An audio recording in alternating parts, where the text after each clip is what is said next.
Muraho neza borozi bagenzi bacu, tuje kurebera hamwe ibintu bitatu umuntu yakora bigatuma inkwavu ze zipfa. Icya mbere ni ukuntu umuntu agenda agahura n'umuntu yitwariye inkwavu ze agiye kuzigurisha mu isoko, wazireba ukumva urazikunze ukazishimira ugapfa kugura. Icyo gihe iyo uvuye kugura rero ntabwo uba uzi ngo uguze iki cyangwa se ngo bimeze ute cyangwa se ngo zifite ikihe kibazo.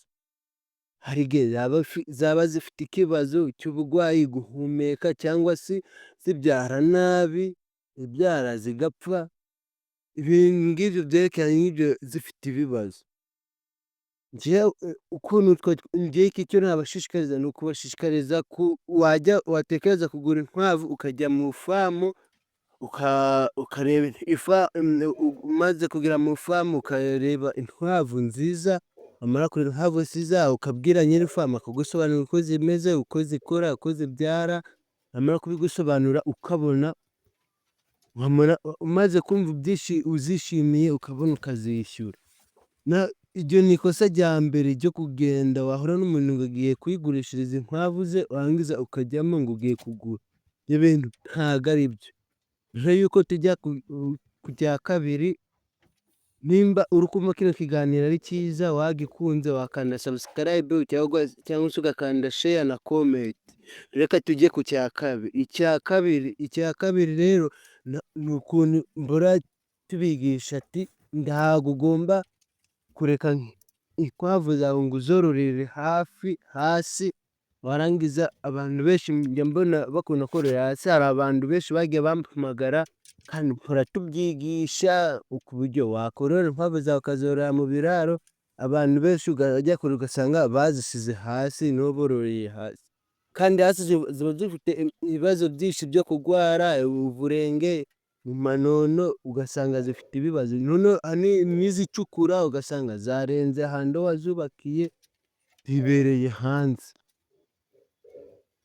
Ubundi iryo ni ikosa utari ugomba gukora ryo gufata inkwavu zawe ngo uzororeye hasi. Iryo ni ikosa ry'umworozi nyawe ukeneye korora inkwavu ze ngo agombe azororere hasi, umuntu ushaka korora inkwavu nk'umunyamwuga.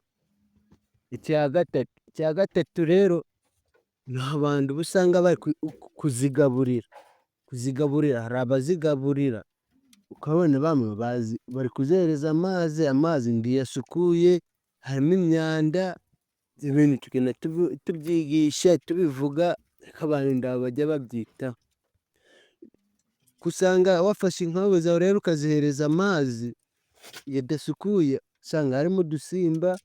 Hari igihe tugera mu nda ugasanga natwe tubyaye utundi dusimba, havuyemo za mikorobe nyinshi, ugasanga zigiye ziri kwangiza inkwavu zawe. Iryo ni ikosa naryo utari ugomba gukora mu bworozi bwawe. Jya kureba ugasanga inkwavu zawe zahuye n'ibibazo. Ikiganiro tuba tukirekeye aha ngaha rero. Nimba ukunze kino kiganiro, ibiganiro byo ni buri munsi, kanda subscribe. Turabizi tukomeze twagure umuryango wacu. Ibiganiro byo ni buri munsi. Ciao ciao.